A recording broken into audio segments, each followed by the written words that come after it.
Bonjour à tous, bienvenue à l'Agora des présidents. Je suis Fabrice Coustet, éditorialiste sur TV Finance. Et ce matin, on interviewe David Comartin, le directeur général de Terraclion. Bonjour. Y a-t-il des actionnaires de Terraclion dans la salle? Levez la main, très haut, non? Bon, David, à vous peut-être de convaincre de nouveaux actionnaires.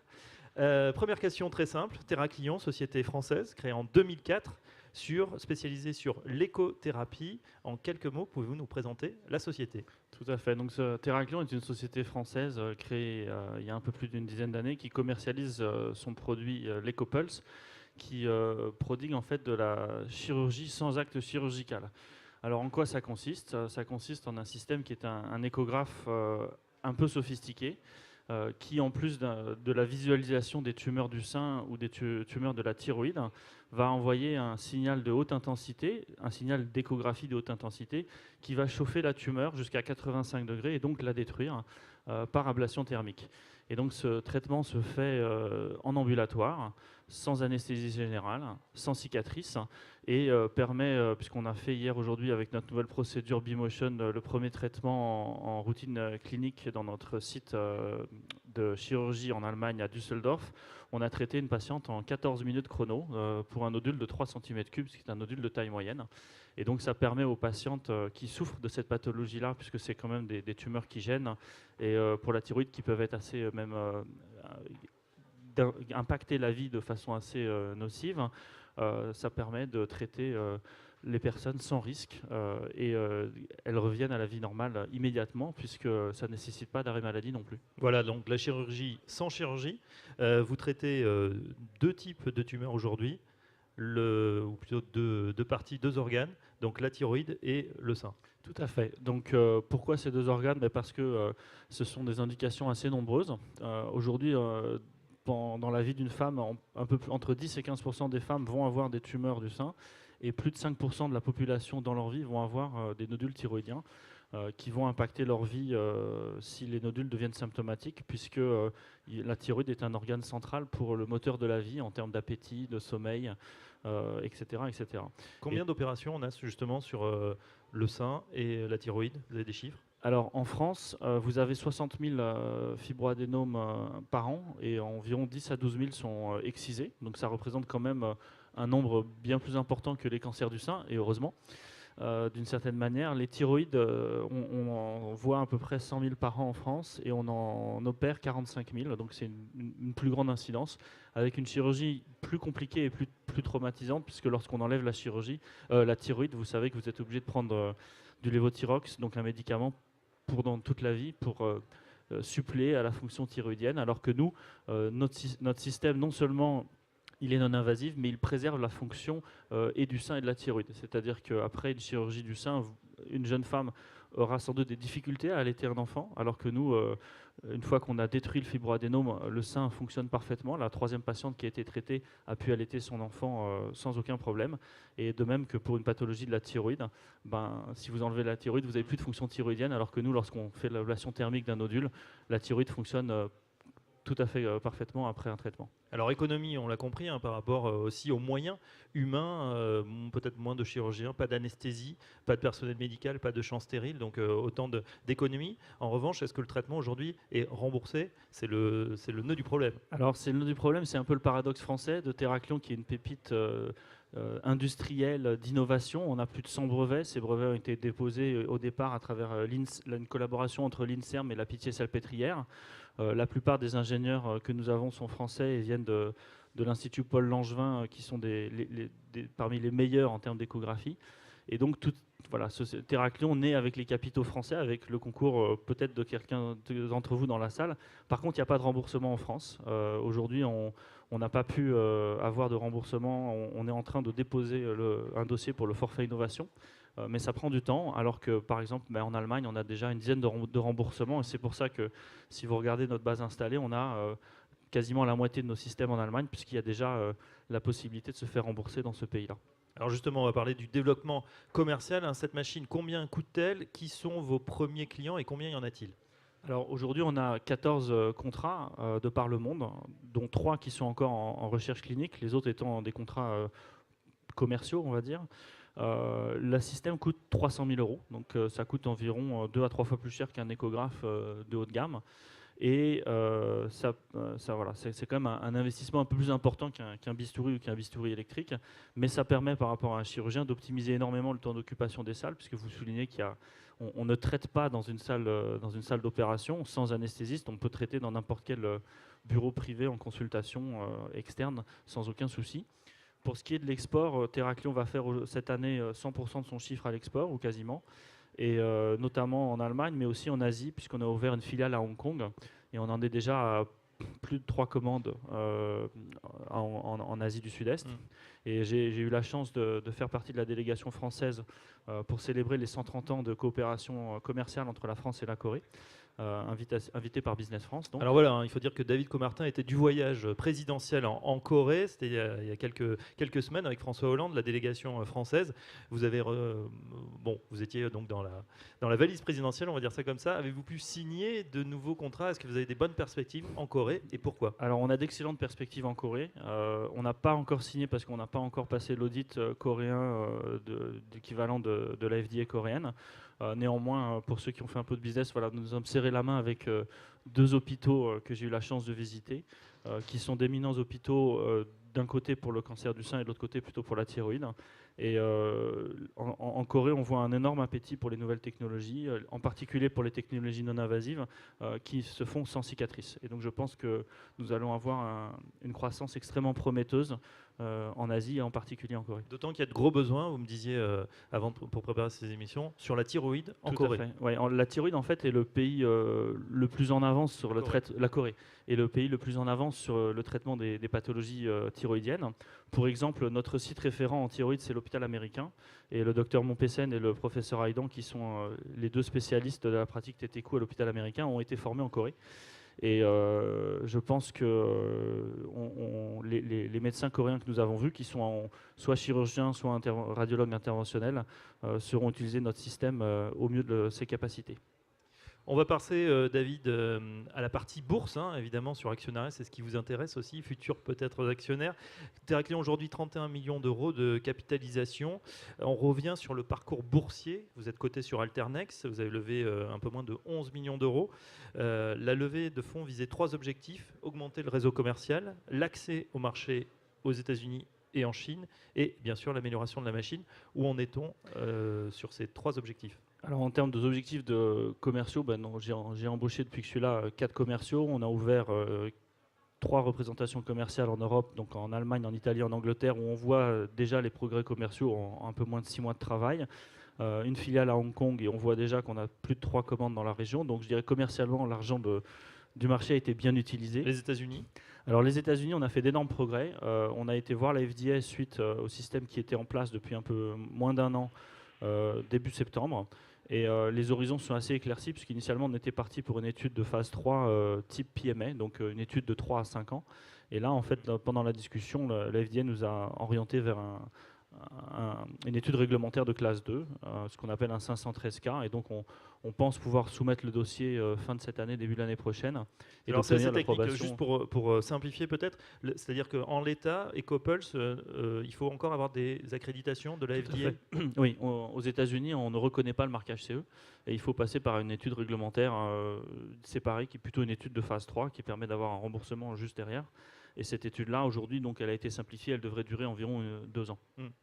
Et amélioration de la machine, bien sûr, il y a beaucoup d'intensité capitalistique. Vous dépensez la moitié de vos recettes, on va dire, de la ressource en R&D. Tout à fait, tout à fait. TeraClient reste une société projetée vers le futur pour maximiser le retour sur investissement, tant du côté de la bourse que du côté des clients qui nous ont fait confiance.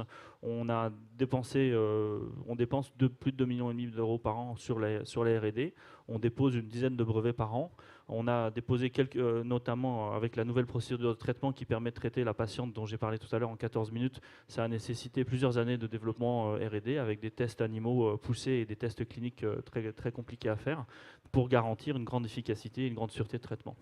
Voilà, donc ça c'est... Le cash burn est important, hein, comme toutes les medtech. Bien sûr, il faut d'abord faire ses preuves avant de développer le parc et l'installation, on le comprend. Donc c'est environ 4 à 5 millions aujourd'hui par an. Voilà, on a un cash burn de 5 millions par an qui est plus ou moins linéaire en fonction de nos besoins d'inventaire. À partir de combien de machines vous serez à l'équilibre, puisqu'il y a une partie vente, mais aussi une partie maintenance? Tout à fait. Donc Terraclion n'est pas vraiment une medtech comme les autres, puisque nous on traite, donc on est plutôt apparenté à une biotech en termes de revenus. On va à terme, je dirais au-delà d'une centaine de systèmes lorsqu'on sera à notre point d'équilibre. Pour revenir à votre question, on fera la moitié de notre chiffre d'affaires par rapport aux revenus récurrents qui viendront des contrats de maintenance et en partie, mais en grande majorité des revenus venant du consommable que nous vendons pour chaque traitement, puisqu'en fait chaque traitement a besoin d'acheminer le signal échographique qui se fait au travers de ce liquide conçu à cet effet qu'on doit changer à chaque traitement. Et là on comprend, c'est le système imprimante, on a la machine et ensuite il faut les consommables, c'est du récurrent, tout le monde connaît bien ça. Augmentation de capital récemment d'un montant de l'ordre de 4 millions d'euros, c'est ce qui a un petit peu effrayé la bourse, hein, parce que les actionnaires existants peut-être sont fait lui. Pourquoi cette augmentation de capital? Non, ça n'a pas du tout effrayé les actionnaires. Je pense que ça les a assurés sur le fait qu'on était capable de diversifier notre actionnariat, parce qu'historiquement, on était largement... notre actionnaire fondateur, c'était Truffle Capital, et il était prépondérant, et donc on a réussi, si vous voulez, à le diluer, à rendre la gouvernance un peu plus diverse. Donc on a eu la chance d'avoir Nactexis Asset Management et Aviva qui nous ont fait confiance. On a eu aussi la chance d'avoir 2 actionnaires internationaux, un allemand et un américain, qui croient en la vision de l'écothérapie. Et je pense que notre avenir en termes de gouvernance financière et d'actionnariat se situe en France, mais aussi surtout en Allemagne et aux États-Unis, puisque c'est là qu'est le plus gros marché. Alors justement, juste avant vos questions, messieurs, dames, dernière question pour moi. Perspective pour 2016, quelles sont ces perspectives? Est-ce qu'on a de plus en plus de machines donc, qui vont être vendues? Écoutez, aujourd'hui, on a un objectif à 3 ans, fin 2017, d'atteindre 60 systèmes en base installée. On en est un petit peu moins d'une dizaine au jour d'aujourd'hui, avec l'ambition d'y être le plus proche possible d'ici la fin de l'année. Donc il faudra doubler les résultats tous les ans. Voilà. Le retour à l'équilibre, donc équilibre 2017. Donc l'équilibre, c'est il faut atteindre 100 systèmes en base installée. Donc ça sera juste un peu avant ou après 2017 en fonction de la rapidité de croissance commerciale. Merci David Comartin, donc le directeur général de Terraclion. On va passer maintenant aux questions de l'assistance. Est-ce que... Oui, monsieur. Allez-y, je répète votre question, si on n'entend pas.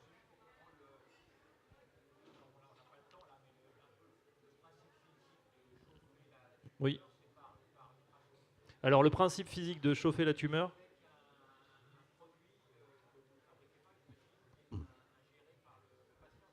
Non, pas du tout.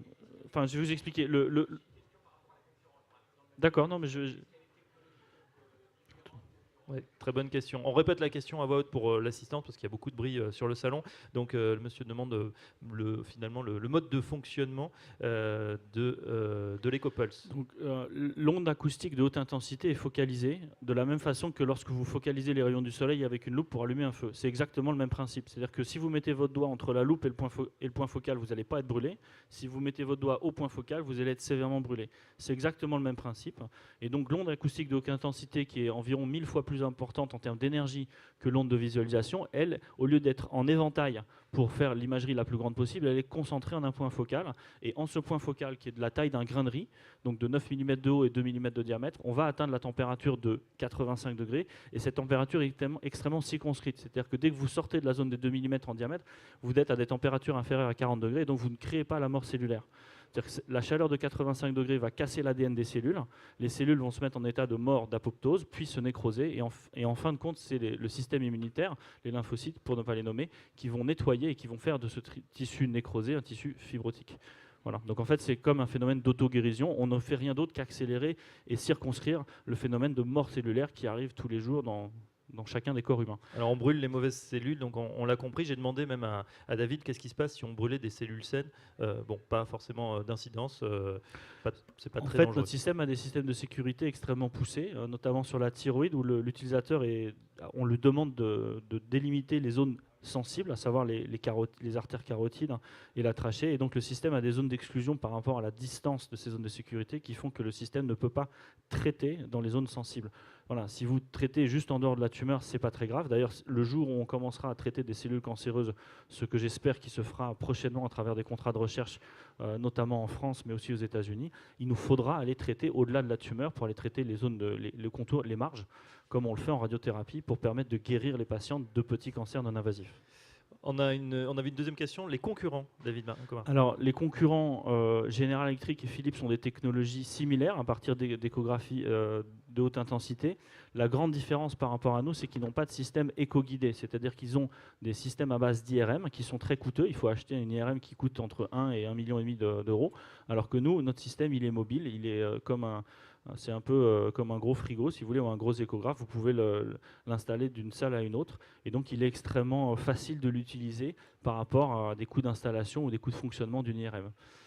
Autre question dans l'assemblée.